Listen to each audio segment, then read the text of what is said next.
हम लोगों ने, जैसे हम लोगों को जानकारी प्राप्त हुई, जो वहाँ के अभियंता जो कार्य में संलिप्त थे उन लोगों को हम लोगों ने तत्काल निलंबित किया है। वहाँ के जेईई को और सिक्योरिटी इंजीनियर जो भी प्रभार में थे उनको तत्काल हम लोगों ने निलंबित किया है।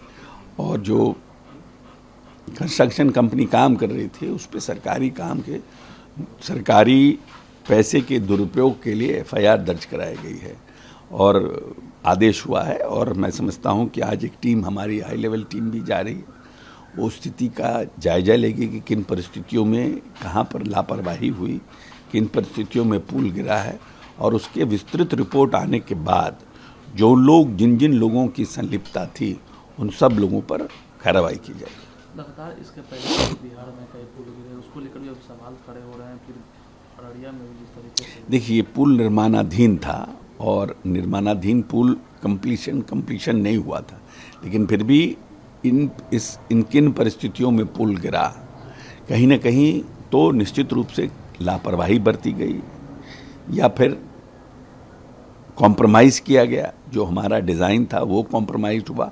मैं समझता हूँ कि विस्तृत रिपोर्ट आने के बाद ही सब चीज़ पर पटाक्षेप हो पाएगा, और जैसे ही इस पर पटाक्षेप होगा हम लोग इसके ऊपर फिर से तुरंत कार्रवाई करेंगे। लेकिन हमें लगता है 1 हफ्ते के अंदर रिपोर्ट मांगा गया है, लेकिन हम लोगों ने त्वरित कार्रवाई करते हुए प्रामा फेसी ये माना है कि कहीं ना कहीं पुल गिरा है, और जो लोग पुल के निर्माण में इंजीनियर संलिप्त थे उनकी लापरवाही है, और उसको देखते हुए उन्हें निलंबित किया है तत्काल।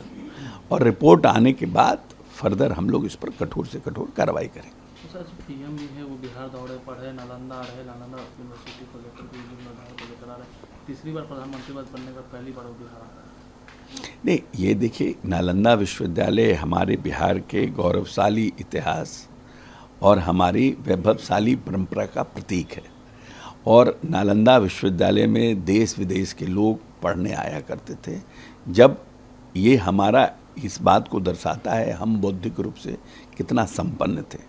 तो माननीय नेता हमारे नीतीश कुमार जी की ये इच्छा थी कि हम नालंदा विश्वविद्यालय का पुनरुत्थान करें, पुनर्निर्माण करें, और उन्होंने इस नालंदा विश्वविद्यालय के लिए ज़मीन सरकार को, भारत सरकार को दिया, और भारत सरकार से आग्रह किया कि एक सेंट्रल यूनिवर्सिटी के तौर पर इसको विकसित करने का काम किया जाए।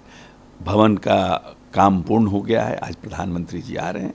पूरे बिहार के तमाम लोगों के लिए ये गौरव का क्षण है कि हम अपने गौरवशाली परंपरा और इतिहास को वापस पाने के लिए एक कदम आगे बढ़ रहे हैं।